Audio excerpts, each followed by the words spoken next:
Okay, thanks, Leslie. And yeah, I'm Charlie Thomas. I am an alcoholic and an addict, and Pavillon saved my life. Uh,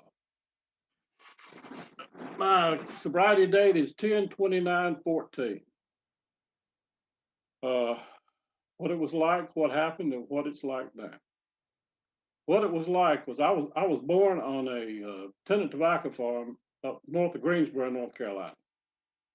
Uh, and my earliest memory is that I hated my life. I wanted to be somebody else, somewhere else, doing something else. Uh, the last, one of my last sponsors classified me as an escape artist. And I would escape from Pavilion if I could have found a way out of there, if I knew where I was. Uh, but I was a very angry teenager. My father was an alcoholic. He died at 50 from cirrhosis. And a couple of things I hope that I can point out of my story is that one, the progressive nature of this affliction, disease, whatever you want to call it, it don't get better. You know, it never got better for me. Uh, another is that it tends to run in families. Uh, that's not always the case, but certainly in my experience and in my case, it's a family that's permeated with every kind of addiction that you can find. If you can find it in a book, we're addicted to it. And the idea that there is hope, uh, and it comes from somewhere that you never know where it's going to come from. Sometimes the things that we think are the worst things turn out to be the best, and sometimes the best things turn out to be the worst. Uh, I got away with a lot of stuff for a long time, and it really didn't do me any good. So, in the rural part of North Carolina that I grew up in, there was fast cars and there was moonshine. The local moonshiner, his wife was the magistrate. It was easier to buy moonshine when I was 14, 15 years old than it was to buy beer. We knew where to get moonshine, and it quite literally was my salvation to begin with. It, in my way of thinking, solved all my difficulties. Uh, Once I started drinking heavily, my first drink was at the halftime of a football game when I was in high school. It was homemade blackberry wine. And when I turned it up, and you hear some folks say it, and that's not, like I said, it's not always the case. But when that homemade wine hit the back of my throat, from then on, it was Katie bar the door. I went from being a little bookish nerd. I'd grown up. We weren't in a neighborhood. Since my father was such a heavily addicted alcoholic, we were kind of apart from everybody. Uh, and my first addiction was books. That was my first escape. Uh, I read anything and everything I could get hold of. My mother worked in a grocery store. And back then, before, you really weren't, comics weren't necessarily, uh, the value wasn't recognized. People weren't collecting them. When the guy that came to service the comic book rack, he'd tear half the front page off so that he could send it in and get credit for the book after it'd been on the rack for so long. And he would give those to me. And I read them. Where I went to elementary school, or through the through the eighth grade, had been a high school until I was in the third grade. So the library was full of all mythology, all the high school books. And they bought new books when they consolidated the high school. And the librarian would let me take whatever I wanted to take. Um, So when I found alcohol, I went from being that little bookish nerd. I say it's like Clark Kent walked in the phone book and Superman came out the other side. I went from that to being president. My campaign for president of the student body of my high school was that I could drink more than anybody in the high school. And I won. I was elected president on that platform. On awards day in high school, I actually received the Alcoholics Anonymous Award, which was a Budweiser can with 2 daisies in it. My mother was there, and my mother came up and said, why did you get this award? And I learned to lie very well at a very early age. I said, oh, it's because I'm so against drinking. My mother, wanting to believe that, said, well, that's good. That's great. So the drinking continued, the carousing. I mean, why wouldn't I keep drinking? Everything got rosy after that. So I get early admission to North Carolina State University based on my prior grades, because my senior year in high school, I got kicked out of 5 out of 6 classes. And the principal would get me back in class because he said it looked bad for the student body president to get kicked out of school. So he'd take me back down, convince the teacher to let me back in. So I learned to, if you get in charge, you can get away with a lot of stuff. And that's what I say. The more I got to, it's like giving somebody enough rope to let them hang themselves. I got away with more and more, did more and more, and it just took me farther and farther down the rabbit hole. I get it early admission to NC State. I go to state, and then by the end of the first semester, I'm already on academic probation because I'm too hungover every day to go to school. I made an A in honors English, where we just wrote papers. I was participated in extemporaneous debate when I was in high school, which is basically bullshit. I basically could bullshit my way through life. I'm on academic probation after the first semester. The look my father gave me when he got the letter saying I was on academic probation, and by that time he was drinking so heavily that he couldn't function at all. So along about the first part of sophomore year, I found my next drug of choice, which was marijuana. And again, it solved all my issues. It cured my hangovers. I could smoke enough pot after staying up all night to alleviate that hangover. And I thought, two great tastes that go great together. And strangely enough, I went from at least I could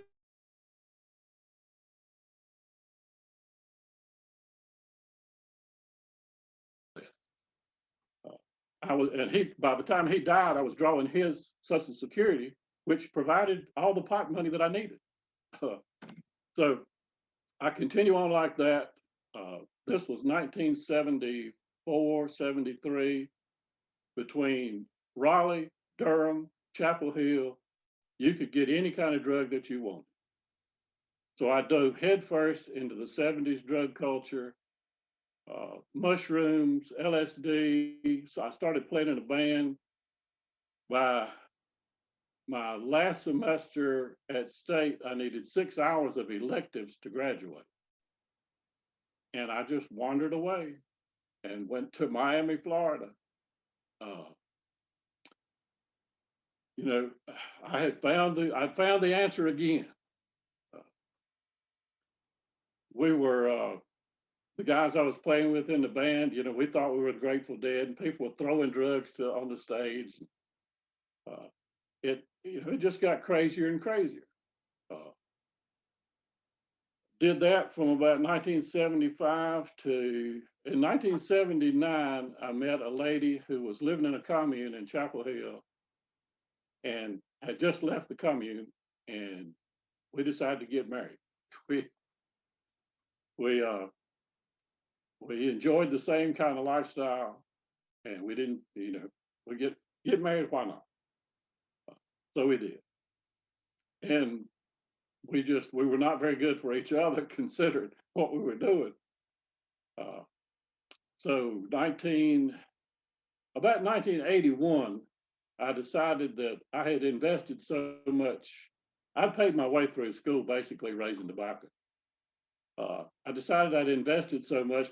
Plus, I just, liked hanging out on the college campus. So I go back to UNCG to finish up my degree from state. They tell me you have to finish, if you want your degree to say state, you have to take your last hours on campus. I didn't see any sense in that at all. So I came to Raleigh, made a real big I'm sure I got real good and drunk before I got to campus. Probably stoked up on Black Beauties or some other kind of speed. Made a big enough ass out of myself on campus that the last dean I talked to finally said, "Okay, give us $20 and go take your classes anywhere you want to take them. Give us $20 for your diploma, and your degrees can say NC State." I won a bet with my brother-in-law later on because he was director of admissions at a college, and he said they can't waive that. I said, "Well, here's the piece of paper that says NC State. Here's my class ring." So we continued that lifestyle. I finished up my degree. 1982, we find out that my wife is pregnant. We were pretty sure that she was conceived one night when we were both doing LSD. So we go to an old doctor and was living in Reedsville, North Carolina, go to the old doctor and say, "Look, this is what we've been doing. What do you think we should do?" He said, "Oh, hell, people have been having babies for millennium and in all kinds of situations. Don't worry about it." So we did. My daughter's fine. She's 30, just turned 37. Uh, so I'd at least take away the psychedelics and that stuff. End up cutting my hair. Believe it or not, I had a ponytail. I wish I'd have saved it when I had it cut off. I could have used it now. But I only took knuckleheaded jobs where, if I wanted to go to a fiddler's convention, I walk in and say, "I quit." And I go to the fiddler's convention and come back. Back then, you could get jobs at these old textile mills and places where you could, these were like little drug havens. I mean, you could buy anything you wanted to at work. One place I was working, the third shift supervisor robbed the bank in the town that he grew up in and didn't wear a mask when he robbed it. These were the people I was hanging out with. So anyway, I end up getting a real job. I worked some part-time surveying land. Go by the Employment Security Commission because we're going to have a child, need some benefits. They say the county tax department needs a mapper. Okay, I've been drawing maps, surveying, so I get a job as a mapper. By some quirk of fate, because my weekends, and still I drank every day, smoked pot to alleviate the hangover, party hardy on the weekends. I worked in mapping. They passed the zoning and subdivision. Anyway, I ended up being the tax assessor after about 3 years.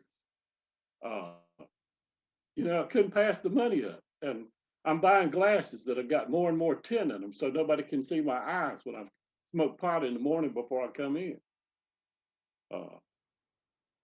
Living that, can you imagine juggling all those roles? I mean, my closet looked like a place where you'd have costumes for a play or something, depending on what role I was playing that day. I mean, you hear folks talk about being a chameleon. I was, because I could not imagine life without my drugs, without my drinking and my drugs. The idea that I mean, we wonder what we could have done without that stuff. If we did X with it, what could we have done without it? So anyway, that's what it was like. I was addicted to anything I picked up. Uh, I drank and smoked pot for over 40 years. Uh, and when I was trying to detox, it, it became evident. But what happened then was I started going to a psychiatrist. He said, "You need to retire." I said, "Fine. You give me drugs and tell me to retire. You're my next best friend." Uh, and I was going to two or three different doctors, getting Xanax, getting Ativan, any kind of benzos that I could get hold of, mixing all those with alcohol. From the day I retired until until what happened, uh, I never drew a sober breath for 8 years. I'd pass out, come to in my yard. My wife left. Uh, at the end, we were stealing each other's benzos. She was a nurse. She had prescriptions for all kinds of stuff too. Uh, it it just became a miserable way to live. And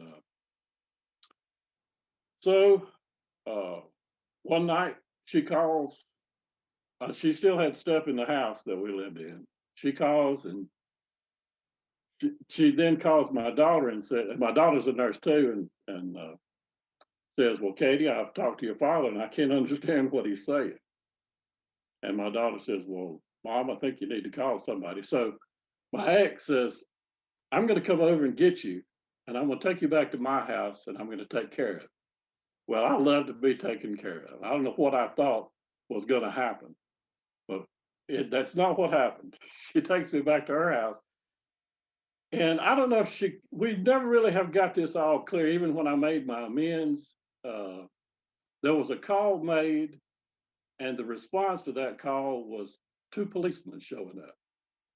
And they gave me the choice of going to jail or going to a hospital. Well, I thought I could get out of the hospital. Uh, so I say, take me to the hospital. That was 10/14, 10/29/14, or 10/28 when they took me in. The doctors talked to me, and I have absolutely just that. It's just a fog then. Anyway, they have me involuntarily committed. Uh, Deputies show up, handcuff me, put me in a car the next day, and take me to a detox facility in Greensboro, North Carolina, adjacent to Cone Hospital, where I was born. It's in the adjoining county from where I was living. Uh, and I spent 10 days detoxing there. They were pumping me, coming off of all the stuff. The last part of my drug story, the last 3 years, I got into crack cocaine.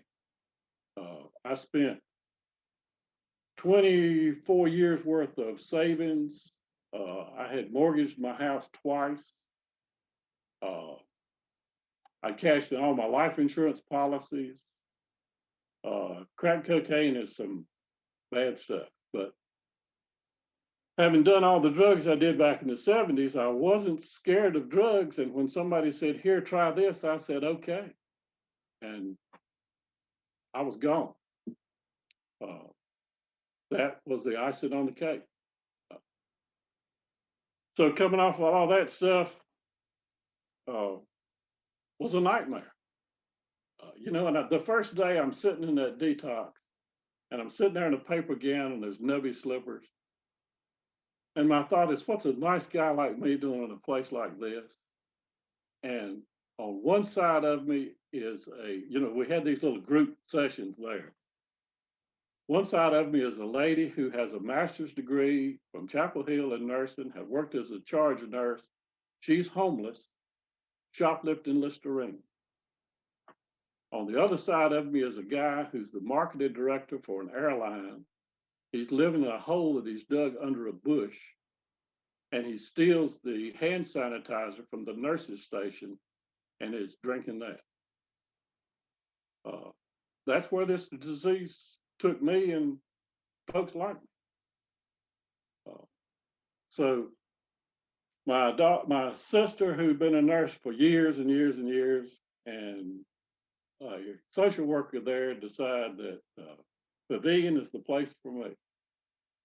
I first tried to get in Fellowship Hall, and they came and told me that they didn't have a bed for me. Well, there's a story in that too. I found out later on. I'm sitting in one of the first meetings at Pavilion, and they have mail call. And Uncle Dave gives me my mail, and it's a company that's doing a HIPAA audit. You know, National Pavilion asked for records from the detox. They're doing an audit on pavilions asking for records from this detox, and they send me a copy of all my stuff from the detox. And Fellowship Hall says, we can't help it. He's got too much stuff going on. There's nothing we can do for him. And you know, it makes you feel real good. You're sitting in one facility and you find out that the other facility turns you get turned down for detox, for rehab. So anyway, but that's, you know, I think that's where I was destined to come. Nowhere else would have worked. The people that I was with, we we bonded and helped each other, and we're still in contact. Several of us. One guy has since died. But that's what this disease will do. You know, it just doesn't get any better. So I've got to tell a story here about when I'm at Pavilion. I get a letter from my cousin that says, if you get this letter, I know where you are.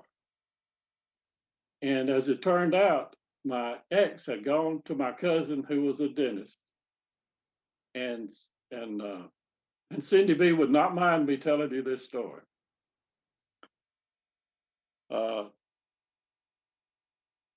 Cindy just in conversation says, well, how's Charlie? And my ex says, oh, he's finally getting the help he needs. He's in rehab. And Cindy says, well, where is he? And she says, I don't know. He's somewhere up in the mountains somewhere. So Cindy sends me this letter, says, if you get this letter, I know where you are. She had been there about 9 or 10 months beforehand. And while she's there, she's over on the ladies' side eating, looks over on the men's side, and our other first cousin's son is sitting over there. So there may be something to this genetic aspect.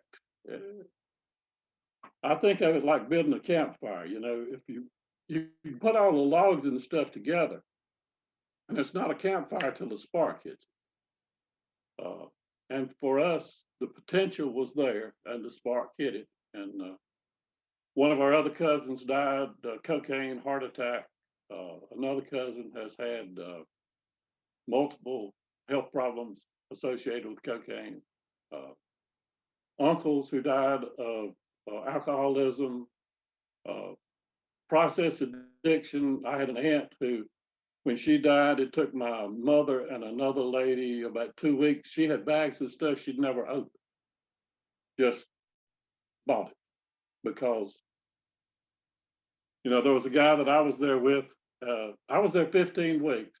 One of the guys who was there for a long, long time, I think they noticed, had to take his computer away when the FedEx trucks were rolling in. You know, we were living in a house there together.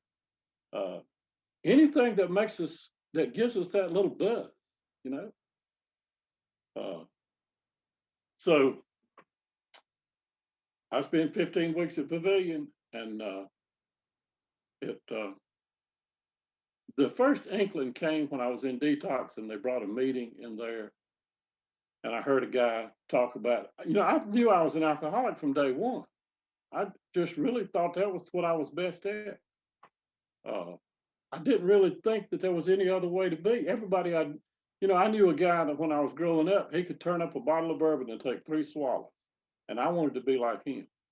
I wanted to be able to take 3 swallows without gagging out of that bottle of bourbon. That was my goal. So After spending 15 weeks Pavilion, my sister won't let me have the keys to my car. She takes me to my first meeting outside here and drops me off. And I look over and there's a tombstone there that says, "This is Sally King and she's done what she could." And so that becomes my first home group. And I made a couple of friends there who shepherded me through, a sponsor, a couple of guys who have since passed away who took me to meetings. Uh, so what Leslie said, you go to meetings and you can every meeting you're going to get something out of it. It may be something you want, or it may decide I don't want any of that. But one's just as good as the other. When I came home for just a little while for a family leave, I think is what you call it, uh, and I go back and my main counselor there, I had two of the best counselors in the world, Cheryl, who's since retired, and he told me the first time she talked to me, I know everything coming out of your mouth's a lie. So let's just get that straightened out to begin with. And Levi Gardner, who since passed away, who been sober, he got sober with God, I think. Uh, but I went back and said, "Levi, you're not going to believe what I heard in this meeting. I just can't see. Yeah. Levi looks at me and he said, "Now let me tell you something. When you're sitting in an AA meeting or an NA meeting or whatever," he said, "we are not well people. That's not why we're here. That's not how we got here. We might as well. I mean, that's the rub. We didn't come flying in on the wings of victory." Uh, Levi says, "When you're sitting in that meeting, you think of it like sitting in a cancer ward. The wellest person in a cancer ward has got cancer. The wellest person in an AA meeting is an alcoholic. Uh, it's just the way it is. We have to realize that to begin with. That's that first step.